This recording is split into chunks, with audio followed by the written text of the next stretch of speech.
Ya baik, saudaraku yang terkasih dalam Tuhan Yesus Kristus, mari kita membuka kitab Roma pasal yang ke-12.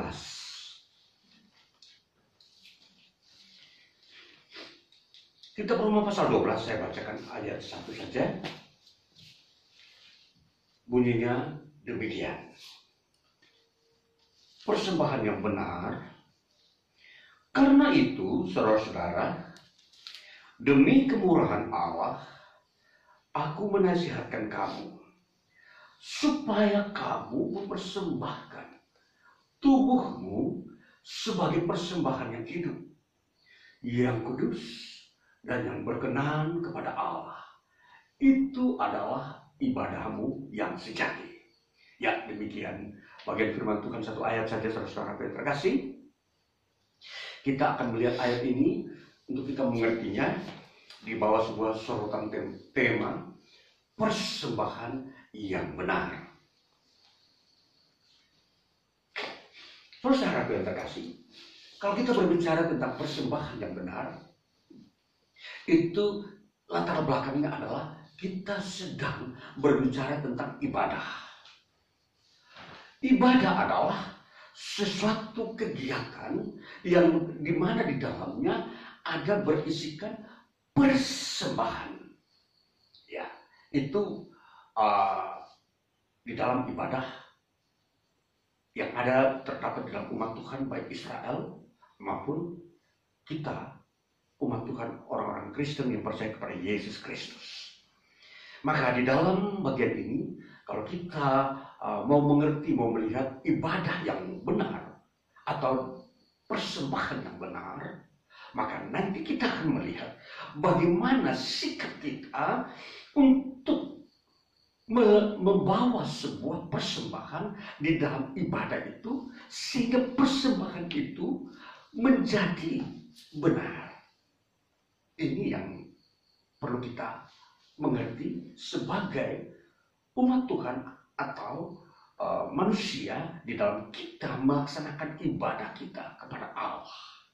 Nah, saudara, di dalam kitab Roma, di mana Rasul Paulus menuliskan perkataan ini kepada jemaat yang ada di kota Roma, di mana kota ini adalah kota pusat pemerintahan kerajaan Romawi.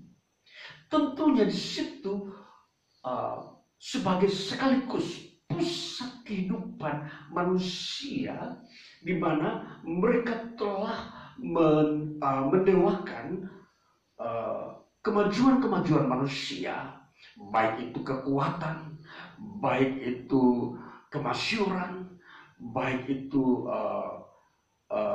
kepintaran yang dimiliki oleh manusia. Nah, itu pengagungan-pengagungan tentunya sudah menjadi hal yang dikenal dan menjadi pola gaya hidup yang disenangi oleh manusia di kota Roma. Ya, tentunya kalau kota, pusat kota dunia, tentunya hal-hal yang menyorot ini. Jadi, kalau kita berbicara dengan kondisi sekarang ini, ternyata setiap bangsa telah mendirikan pusat-pusat kota di bangsanya. Katakanlah Indonesia, pusat kotanya dibangun di Jakarta.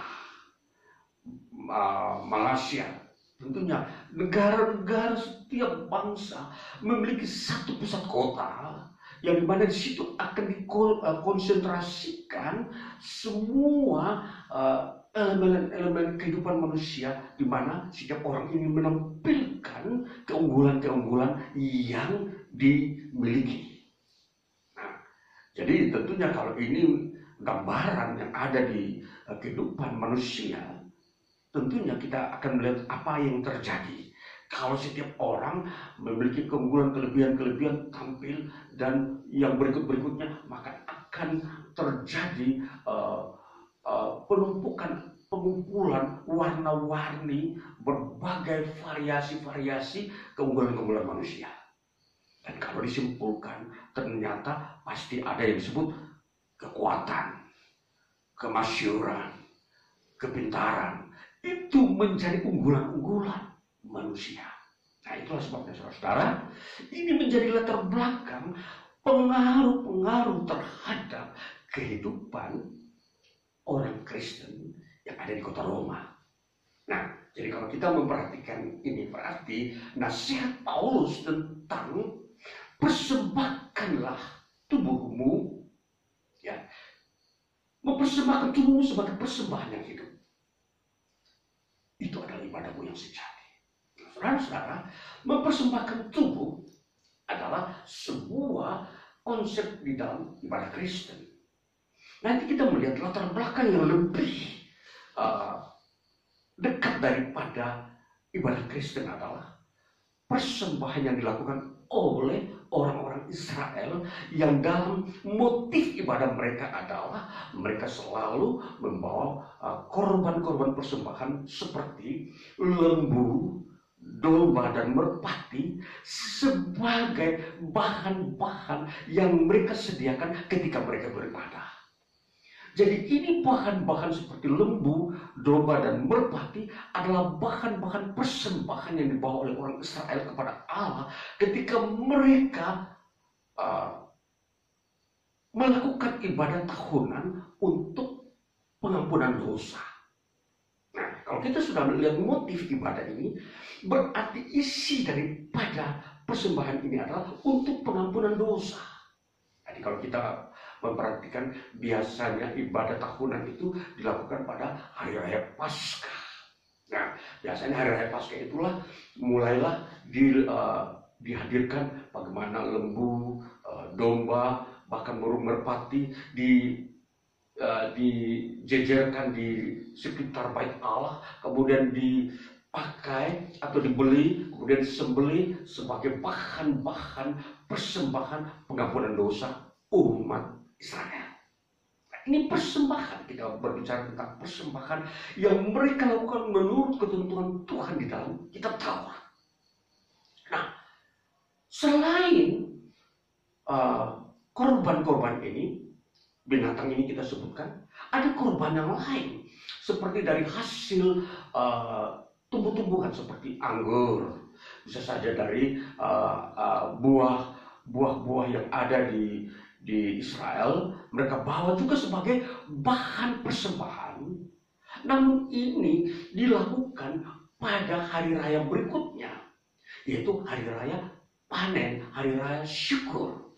Nah, inilah apa yang dikatakan bahwa persembahan ini bahan-bahannya seperti itu. Nah, saudara-saudaraku yang terkasih, jadi kalau kita melihat isi persembahan, maka ada dua jenis persembahan yang dilakukan oleh orang Israel dalam ibadah mereka. Yang pertama binatang, dan yang kedua hasil panen tumbuh-tumbuhan, ya. Itulah hasilnya. Nah, saudara-saudara yang terkasih, kalau kita memperhatikan kembali bahwa ibadah yang dilakukan oleh orang Israel ini itu berdasarkan tempat dan waktu. Artinya apa? Mereka melakukan ini hanya di tempat di bait Allah, dan waktunya setahun sekali. Jadi kalau kita memperhatikan ini ibadah ini begitu kalau kita bilang begitu jarang sekali terjadi. Artinya setahun sekali baru terjadi. Jadi kalau kita memperhatikan, membandingkan ibadah ini, berarti begitu jarang kelihatan. Karena kalau setahun sekali, berarti kalau ini sekali diadakan, nanti tahun depan baru diadakan kembali. Nah, jadi rentan waktu ini antara tahun ini dan tahun berikutnya, di antaranya ini terjadi waktu-waktu yang kosong menyangkut membawa persembahan.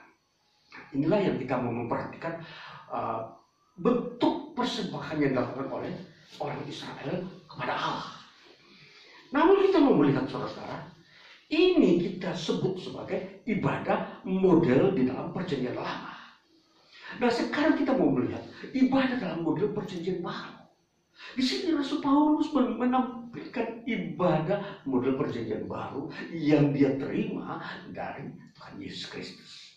Dan kalau kalau kita memperhatikan apa yang ditampilkan oleh Paulus mengenai apa yang Yesus Kristus tampilkan ketika dia disalibkan, itu adalah persembahan. Di mana Yesus menjadi korban persembahan kepada Allah untuk menghapus dosa seluruh umat manusia. Nah, saudara, jadi kita membandingkan perlahan-lahan.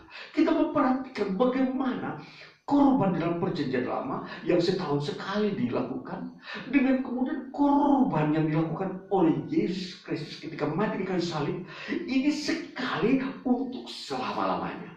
Nah, ini sebuah pemandangan yang kita perhatikan bahwa inilah akan yang menjadi dasar permulaan korban persembahan iman Kristen.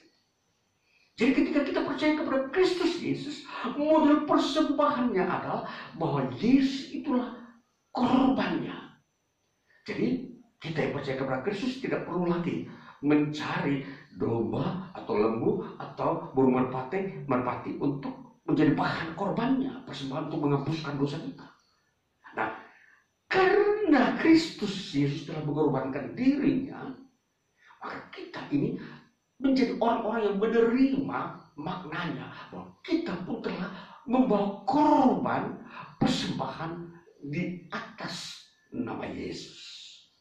Nah, inilah model ibadah kita orang Kristen sebagai ibadah perjanjian baru.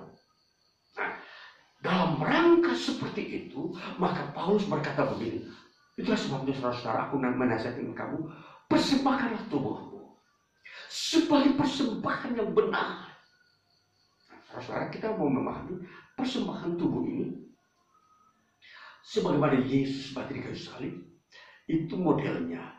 Cuma Paulus mau mengarahkan kita sebagai orang Kristen bahwa bagaimana model kita mempersembahkan persembahan yang benar. Mari kita melihat di dalam Roma pasal 6 ayat 12 sampai dengan ayat 14, bunyinya demikian. Roma 6 ayat 12 mulai, sebab itu hendaklah dosa jangan berkuasa lagi di dalam tubuhmu yang fana, supaya kamu jangan lagi menuruti keinginannya.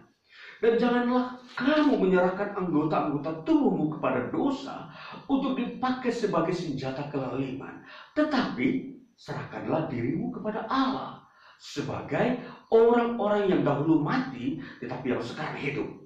Dan serahkanlah anggota-anggota tubuhmu kepada Allah untuk menjadi senjata-senjata kebenaran.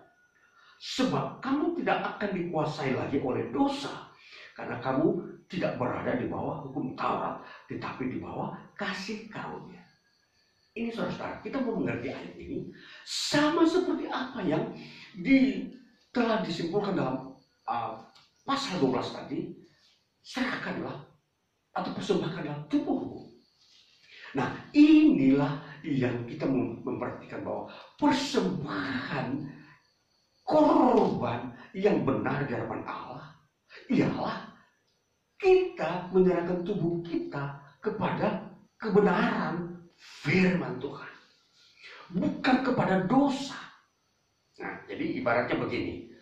Jadi kalau saya memakai sebuah bahasa sederhana, contoh, kalau saya hidup hari lepas hari terus berbuat dosa, maka saya ini belum mempersembahkan tubuh saya kepada Allah sebagai bahan persembahan hidup saya ini.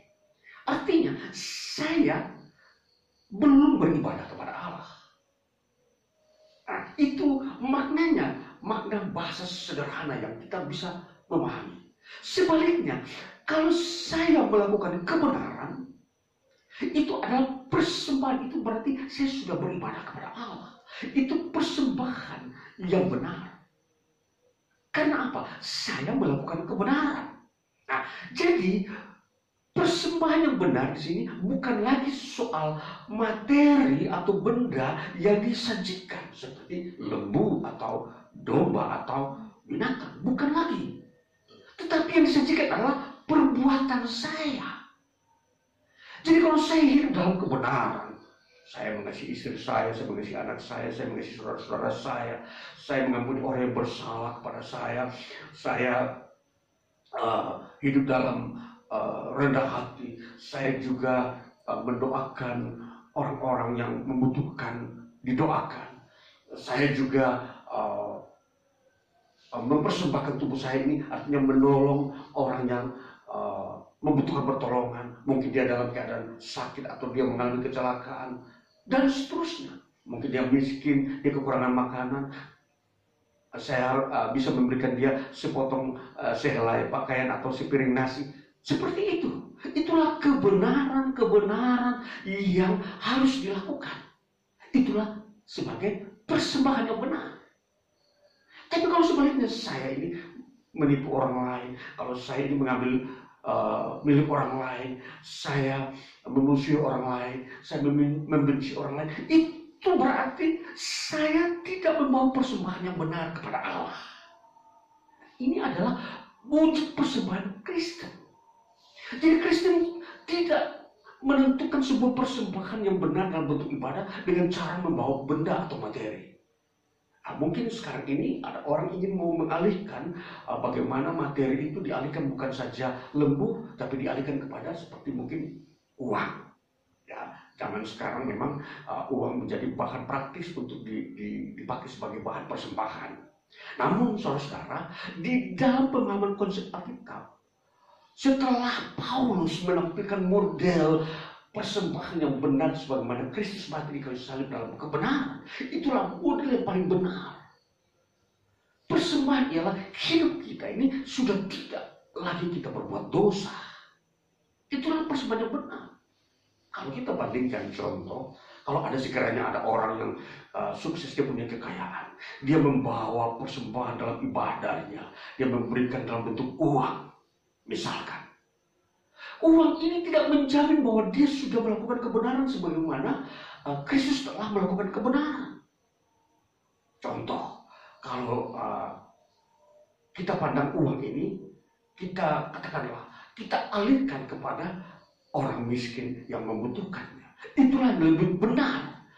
Itulah sebabnya di dalam wadah gereja harus mengerti makna persembahan seseorang jemaat dalam bentuk keuangan. Ini harus dimaknai bahwa ini harus digunakan kepada orang yang miskin, bukan untuk menambah kekayaan seorang hamba Tuhan. Itu bukan makna persembahan itu. Jadi persembahan itu bukan ditujukan kepada pribadi atau individu seseorang di dalam gereja. Jadi makna persembahan yang kita harus lihat bahwa sekarang ini kita harus mewujudkan dalam melakukan kebenaran. Itu jauh lebih benar persembahannya. Jadi ingat saudara, di dalam kita melakukan pelayanan atau membuka sebuah ibadah, tujuan daripada ibadah itu adalah supaya kita semua bisa mempersembahkan persembahan kepada Allah dengan benar. Persembahan itu persembahan yang benar. Ialah apa itu? Yaitu tadi dalam kegiatan ibadah kita berdoa, kita mendoakan orang lain, kita belajar mengasihi, kita belajar mengampuni, kita belajar merendahkan hati, kita belajar menolong sesama, kita belajar merangkul, menghibur orang yang lemah, yang berduka, yang sakit. Ini model dari persembahan yang benar yang Yesus Kristus ajarkan. Kalau kita memperhatikan Yesus Kristus dalam pelayanannya sepanjang hidup di dunia, semua itu sudah diwarnai. Dia memberi makan 5.000 orang, orang yang sakit disembuhkan, orang yang kerasukan dilepaskan dari ikatan roh jahat, orang yang mengalami goncangan-goncangan atau gangguan-gangguan karena ada lingkungan-lingkungan yang tidak nyaman. Seperti kalau kita memperhatikan murid-murid ketika mereka dalam berlayar, mereka diganggu oleh gelombang yang mengganaskan, yang akan membawa kematian. Yesus pun menolong. Nah, semua gambaran-gambaran ini sebagai wujud persembahan yang benar. Makanya kalau kita membaca kitab Injil, ketika Yesus melakukan semua itu, lalu disembuhkan dengan kematiannya di kayu salib, maka kalau kita memperhatikan bahwa perjalanan-perjalanan ini adalah wujud model bahwa itu adalah persembahan yang benar yang Yesus ajarkan kepada umatnya. Kamu harus melakukan seperti itu. Itulah persembahan. Maka Rasul Paulus menasihatkan jemaat di Roma bahwa kamu harus mempersembahkan tubuhmu, yaitu dalam melakukan kebenaran, bukan melakukan dosa seperti orang-orang dunia di kota Roma. Inilah yang harus menjadi pemahaman mengerti apa itu persembahan. Nah ini saudara-saudaraku yang terkasih, ini adalah model yang kita harus pakai di dalam sebagai orang Kristen. Kita tidak bisa lagi memakai model perjanjian lama. Dan tidak ada model ibadah persembahan yang benar kecuali ini. Yaitu hidup kita ini selalu dalam melakukan kebenaran. Nah itu artinya bahwa kita mau bahwa di dalam hidup kita ini, ibadah kita ini bukan ibadah tahunan, tapi ibadah harian. Hari ini saya melakukan mengasihi orang lain, besok saya menolong orang lain, besoknya lagi saya menghibur orang lain, besoknya lagi, dan seterusnya. Ini varian-varian hidup. Ini adalah semua bagian dari dalam bentuk persembahan kita kepada Allah. Bukan seminggu sekali, bukan apalagi setahun sekali.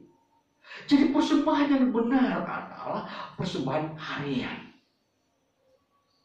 Jadi layaklah saudara kalau kita berkata bahwa hari ini saya hidup mengampuni saudara atau orang lain yang bersalah.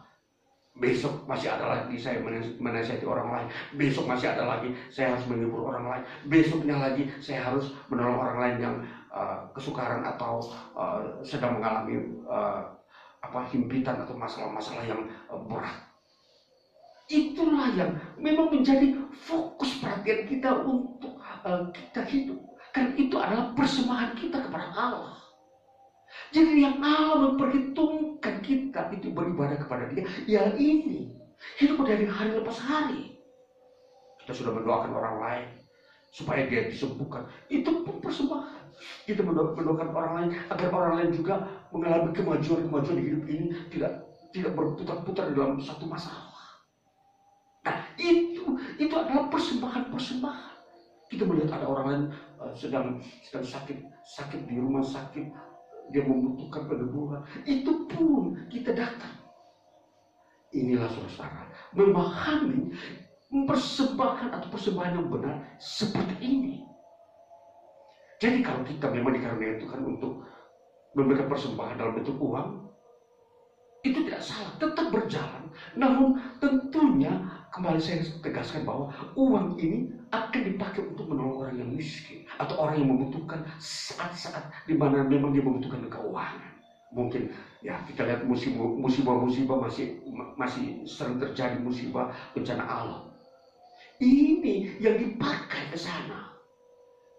Ya boleh kalau memang satu gereja dia belum selesai pembangunannya, itu bisa dipakai. Dan sebagian-sebagiannya juga mungkin di dalam gereja ada para pelayan juga, mereka juga membutuhkan dana untuk operasional mereka, itu pun dipakai. Jadi semua bentuk-bentuk persembahan jemaat umat Tuhan itu harus dimengerti penggunaannya, sehingga itu sebagai persembahan yang benar. Jadi kalau kita mengerti semua ini persembahan yang benar, kita terus diberkati, dipelihara Tuhan sepanjang hidup kita. Jadi saudara, jadi tidaklah seseorang berkata bahwa saya memberikan persembahan lebih besar daripada orang lain. Persembahan yang benar bukan ukuran besar atau kecil, tetapi bentuk wujudnya itu sasarannya kepada sesama. Jadi Allah tidak membutuhkan persembahan kita dalam bentuk lembu lagi, materi, atau bahkan uang. Allah membutuhkan persembahan kita ialah perbuatan kita, sikap kita, kepedulian, doa. Itu menjadi persembahan yang Allah nilai, itu yang kita persembahkan kepada Dia. Bukan kepada sesama. Kalau kita menolong orang miskin, bukan berarti kita membawa persembahan kita kepada orang miskin. Bukan. Tapi kepada Allah. Ini kita harus memahami. Jadi membawa sesuatu persembahan itu wujudnya kita membawa kepada Allah. Lalu Allah arahkan lokasinya, iya ke sana, iya ke situ. Itulah persembahan yang benar. Saudara yang terkasih, memahami persembahan yang benar seperti yang telah dijelaskan oleh Rasul Paulus ini akan membawa makna seperti apa? Kita melihat bahwa ini membawa kita hidup di dalam keinginan roh. Kita baca Roma pasal 8 ayat 6 bahwa roh Allah itu mengingini kita hidup seperti itu. Itulah keinginan roh. Roma 8 pasal 8 ayat 6 bunyi begini. Karena keinginan daging adalah maut, tetapi keinginan roh adalah hidup dan damai sejahtera. Keinginan roh.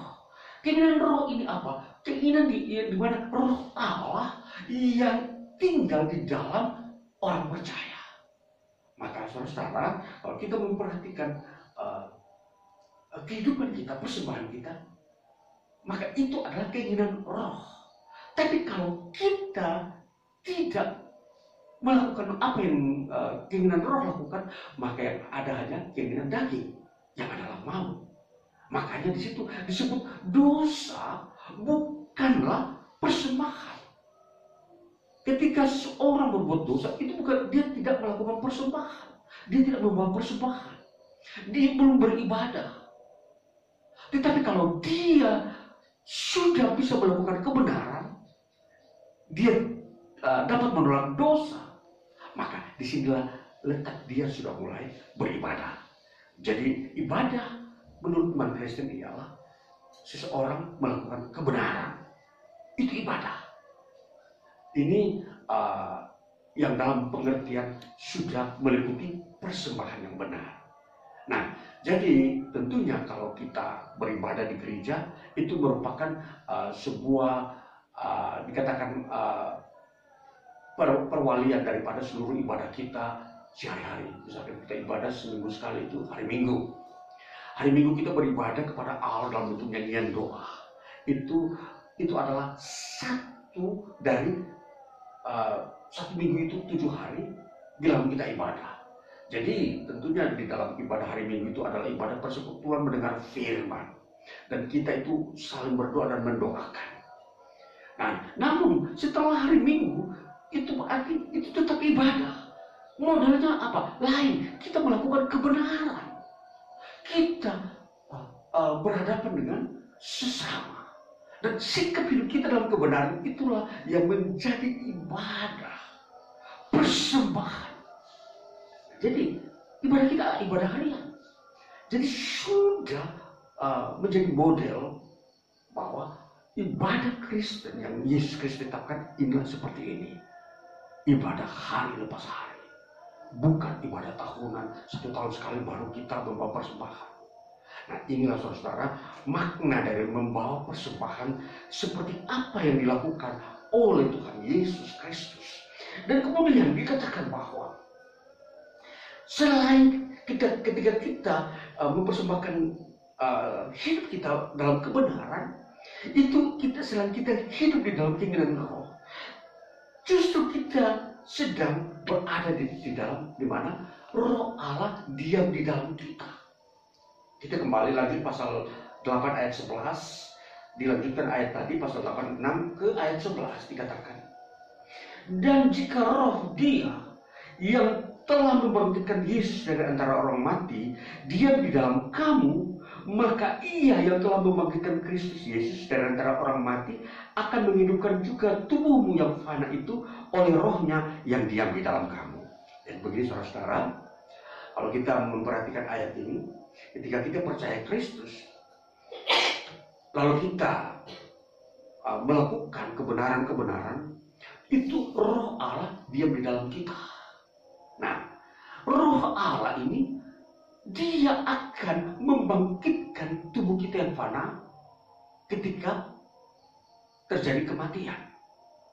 Dia membangkitkan tubuh kita sama seperti Dia membangkitkan Kristus.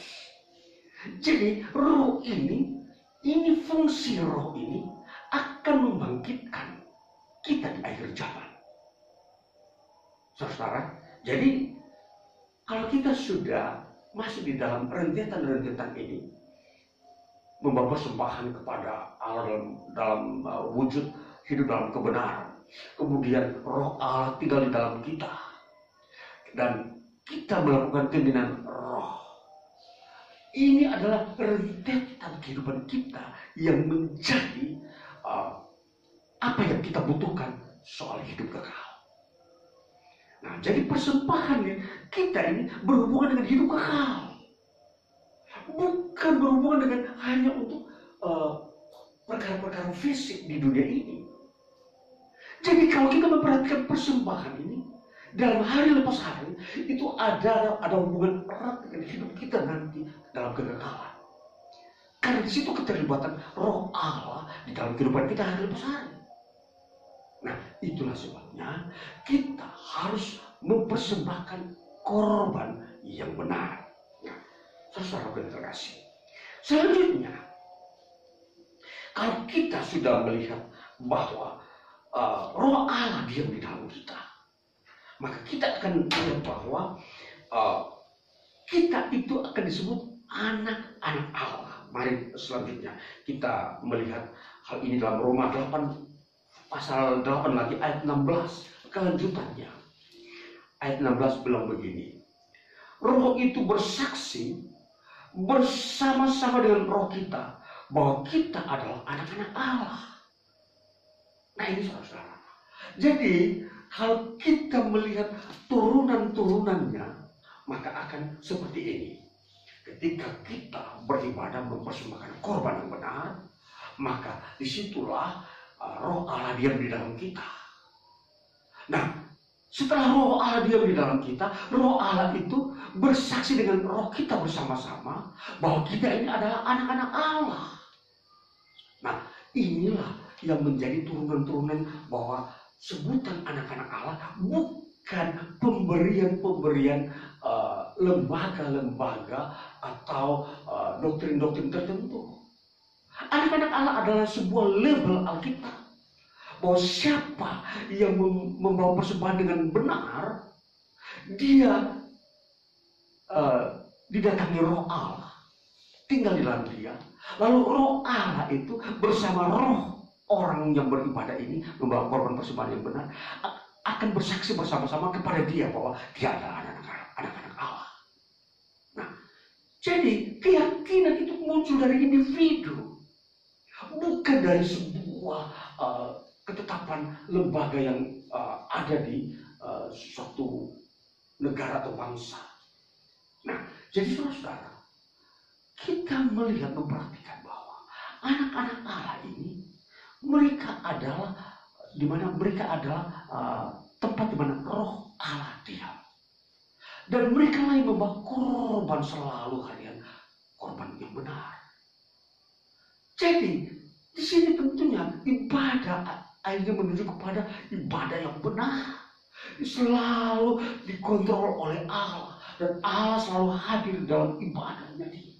Bukan saja ibadah mingguan, tapi ibadah harian. Ketika dia bangun pagi, dia menuju ke tempat pekerjaan, dia menuju ke tempat perkuliahan, dia menuju ke tempat pergaulan, dia berada di tempat-tempat yang memang lingkungan ini begitu luas, tetap Roh Allah diam di dalam dia. Karena pola ibadah yang benar dia sudah mengerti dan dia tahu melakukan kebenaran. Nah, ya saudara, jadi kelengkapan ibadah kita sudah semakin sempurna. Bukan saja kita berdoa, membaca firman, dan memuji Tuhan dengan nyanyian-nyanyian yang mulia kepada Tuhan. Tetapi yang keempat adalah kita melakukan firman-Nya, kebenaran-kebenarannya di tengah kehidupan kita hari lepas hari.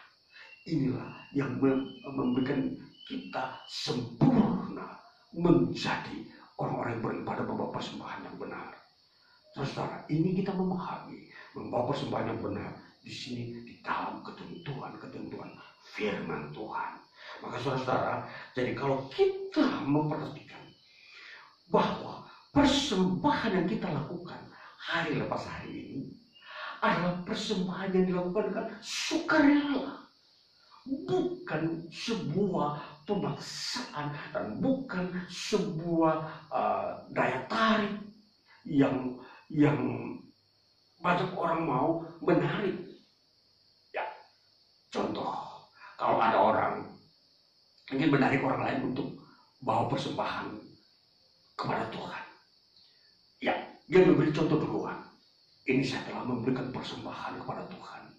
Dia mulai bersaksi, saya pergi ke kota A atau desa A, di sana saya melakukan sebuah pelayanan kasih. Nah, ini salah satu contoh daya tarik. Orang lain mendengar, oh begitu ya, dia datang mengikutinya. Tetapi hanya sementara waktu dia hilang lenyap. Ini berarti pemaksaan atau bukan sukarela. Dia hanya karena ada daya tarik, ada yang menarik. Nah, jadi kita harus melihat bahwa dasar di dalam kita melakukan membawa persembahan kepada Tuhan karena kita sadar bahwa kita sudah percaya kepada Yesus dan kita telah menerima firman-Nya, kita telah diampuni dosa dan kita ingin hidup kekal. Itu dasarnya. Jadi ketika kita berkata ingin hidup kekal, apa yang saya lakukan? Yaitu beribadah kepada Allah. Bagaimana ibadahnya? Itu membawa korban. Oh, korban seperti apa yang harus saya bawa? Tuhan tidak menuntut materi, benda, tapi hidupmu itu yang kamu persembahkan kepada Allah. Nah, ini setelah mengerti ini kita melakukannya itu pasti dengan sukarela. Sudah tidak perlu lagi orang kedua untuk menuntun kita membawa persembahan. Kita dengan sukarela datang. Mungkin ada orang lain, oh ya temani saya dong, oh ya kita sama-sama kan, saya juga mau pergi ke desa A membawa bantuan atau menolong orang lain. Sama-sama. Jadi tidak ada yang bergantung kepada yang lain. Semua bersama-sama dengan sukarela datang kepada seseorang yang ingin ditolong. Ibadah yang benar, saudara-saudara. Jadi saudara-saudara, kita masuk dalam sebuah persekutuan gereja harus komitmen utamanya adalah masing-masing datang ingin mempersembahkan korban kepada Tuhan dengan sukarela. Nah, itulah sebabnya kita harus belajar mengerti firman Tuhan bahwa persembahan yang dipersembahkan kepada Tuhan harus sukarela. Maka Rasul Paulus berkata, kalau kamu membawa korban persembahan kalau dengan terpaksa atau dengan sedih, itu tidak berkenan kepada Allah. Apapun engkau persembahkan, mungkin ketika engkau membawa persembahan dalam bentuk katakanlah mungkin uang untuk menolong orang lain yang kena bencana, tapi itu dalam keadaan terpaksa, tidak berkenan kepada Allah.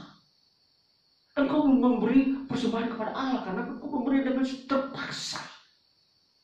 Jadi membawa persembahan itu dengan sukarela, dengan penuh kesadaran, iya karena saya mau beribadah kepada Allah, saya mau membawa persembahan yang benar dan yang mempunyai dampak kepada hidup kekal. Ini saudara-saudara, mengerti membawa persembahan dari sini, sehingga tidak perlu ada komando daripada seorang pendeta. Siapa yang ingin membawa persembahan kepada Allah, sebenarnya tidak perlu. Karena semua sudah sadar bahwa memberi persembahan itu sukarela dari dirinya sendiri yang mau membawanya. Jadi saudara-saudara, bahkan justru harus ada orang berkata, Pak Pendeta, kapan kita membawa persembahan lagi kepada Allah melalui menolong orang yang sedang mengalami bencana atau sedang sakit dan seterusnya. Mungkin dia sedang terhimpit kekurangan karena kondisi pengangguran dan seterusnya. Itulah yang sebenarnya idenya seperti itu. Jadi dengan mengerti membawa persembahanlah, maka terjadilah sebuah kegerakan iman, kegerakan pekerjaan Tuhan di mana Roh Allah menuntut setiap orang yang di dalamnya ada roh diam untuk melakukan keinginan roh. Keinginan roh selalu membawa damai sejahtera, membangun kehidupan manusia supaya dia dapat bersekutu dengan Allah dan merasakan kasih Tuhan. Seperti itu jadinya ketika sebuah persembahan yang kita ingin bawa kepada Allah dengan secara benar dilakukan dengan sukarela. Jadi sudah benar kalau kita membawa persembahan kepada orang miskin, orang sakit, sudah benar. Tapi kalau belum sukarela, masih terpaksa atau sedih, aduh saya sedih, saya kok membawa persembahan, itu belum masuk kategori mempersembahkan dengan benar.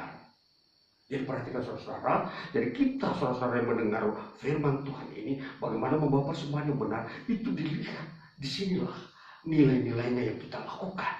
Jadi kalau kita mau pergi berdoa untuk orang sakit, jangan dengan keadaan terpaksa, sukarela mempersembahkan. Demikian halnya menghibur orang lain, mengunjungi orang lain, semua dasar-dasar persembahan itu dilakukan dengan sukarela. Nah, inilah menjadi persembahan yang benar. Tuhan menerima dan akan memberkati terus. Dan ini karena kita memandang persembahan yang benar ini mempunyai nilai kekekalan, hidup kekal, maka kita giat melakukannya. Tidak mungkin kita setahun sekali. Hari ini lakukan, besok tidak, nanti tahun depan lakukan. Ini motif ibadah ini itu kita sendiri tidak memahami bagaimana mempersembahkan ibadah yang berkenan atau yang benar pada Tuhan. Motif Kristen harus hari lepas hari, bukan satu tahun sekali. Nah, artinya saudara, kalau memang motifnya hari lepas hari, berarti dia tidak selamanya persembahan itu dalam bentuk materi atau uang. Jadi kalau kita melihat persembahan, makanya Tuhan memberikan persembahan itu menetapkan bagaimana seseorang membawa persembahan itu dalam bentuk perbuatan. Dari perbuatan itulah hari lepas hari. Kalau dalam bentuk materi atau benda, maka itu tidak bisa sehari lepas hari. Contoh, masa setiap hari orang bawa sapi atau lembu dikorbankan, atau setiap hari orang membawa uang untuk dipersembahkan, kan tidak akan mungkin. Dan itu bukanlah ukuran-ukuran yang Tuhan tetapkan untuk menjadi persembahan. Nah ini saudara-saudara, jadi di dalam melihat persembahan yang benar, di sini kita melihat bahwa ukurannya hari lepas hari. Itulah sebabnya perbuatan yang benar, iman yang teguh, itu merupakan bagian-bagian persembahan yang benar. Lalu sikap yang sukarela. Ini saudara-saudara yang terkasih, kita di dalam memahami akan persembahan yang benar.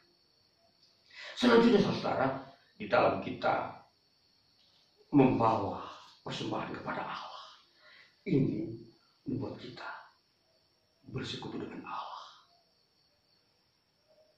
Allah datang ke tengah-tengah umatnya. Bukan ketika umatnya sedang duduk-duduk, tidur-tiduran. Tetapi justru sedang mempersembahkan, sedang berdoa, sedang melakukan pekerjaan-pekerjaan baik. Di situ Allah hadir. Tidak perlu kita meminta Tuhan hadir pun, dia pasti hadir. Contoh, ketika kita ibadah, tidak perlu kita minta dia hadir. Kalau kita datang dengan motivasi mau mendengarkan firman, dia datang hadir, menjamah kita, memberkati kita, memulihkan kita, membuat kita lebih giat dan kuat. Saudara, ini kedaulatan Allah. Allah tidak perlu diatur melalui doa-doa kita. Bahwa hadirlah ya Tuhan. Tidak perlu seperti itu. Kita sudah datang dengan sikap rendah hati, ingin mau mendengar firman Tuhan. Tuhan sudah tahu. Setiap orang yang datang mendengar firman-Nya, datang dengan tulus dan dengan sukarela. Dia harus hadir.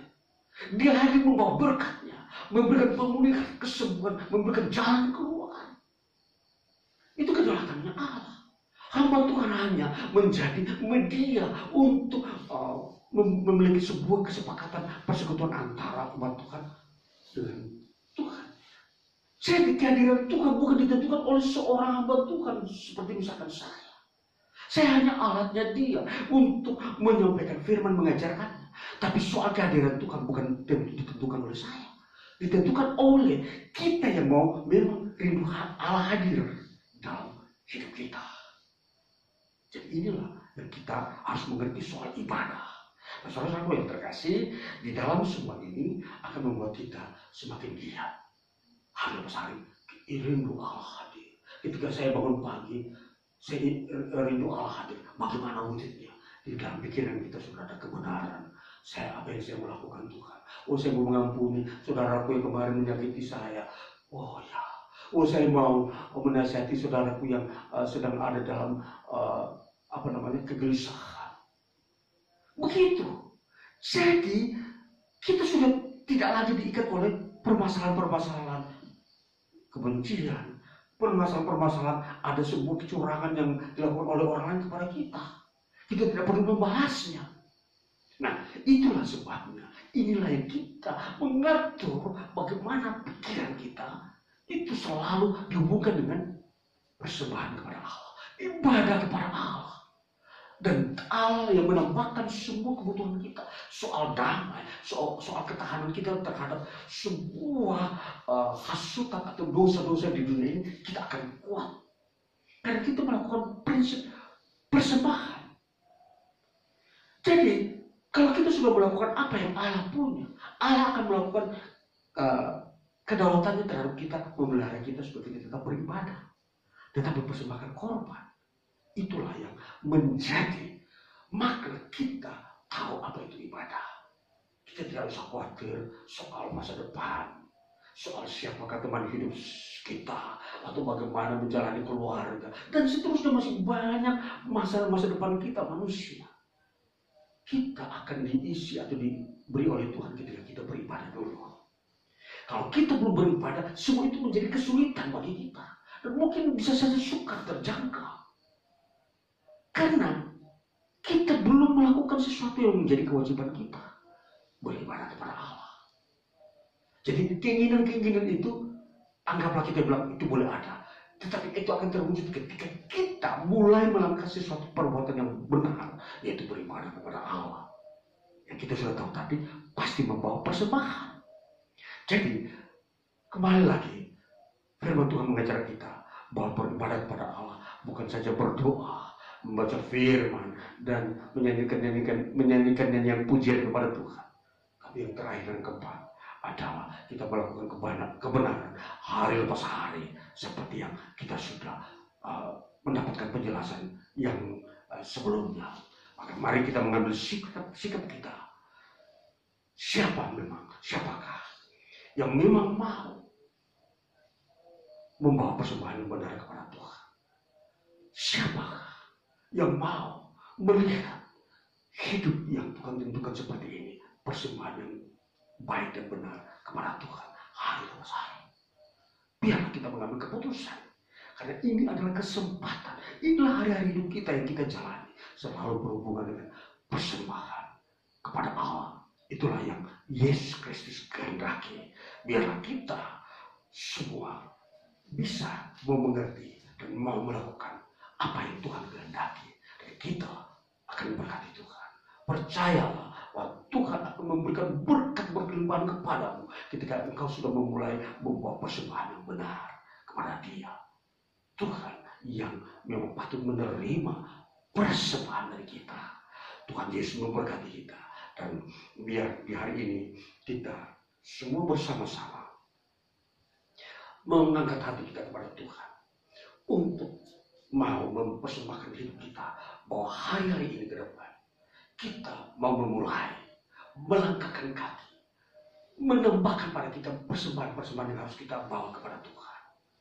Jadi kita mulai memikirkan bagaimana kita memulainya, dari mana. Tentunya yang paling terdekat, di mana kita memulainya, yang paling mudah kita lakukan.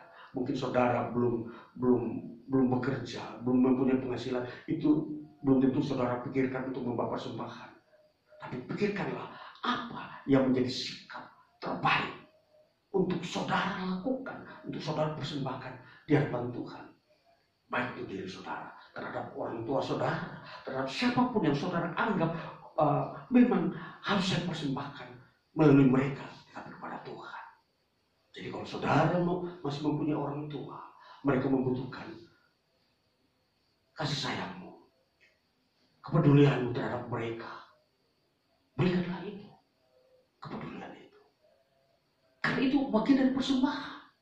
Ketika kita berkomunikasi dengan orang tua kita menguatkan mereka, kita memenuhi harapan mereka, apa yang mereka inginkan dari kita, anak-anaknya, bahwa kita menjadi orang sukses. Lakukanlah itu. Karena itu adalah bagian persembahan yang kita lakukan kepada Allah, tetapi melalui orang tua. Ini bagian-bagian sesama. Jadi sesama bukan saja orang lain, tapi orang terdekat kita, kakak kita, adik kita, sahabat kita, yang kita bisa mudah jumpai, itulah yang kita persembahkan.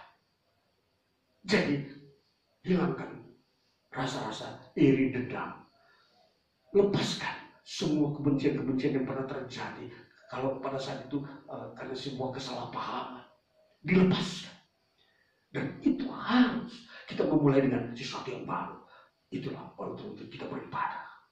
Kita beribadah kepada Allah dan membawa dampak pada hidup yang Tuhan Yesus memberkati kita. Haleluya. Mari kita masuk dalam doa.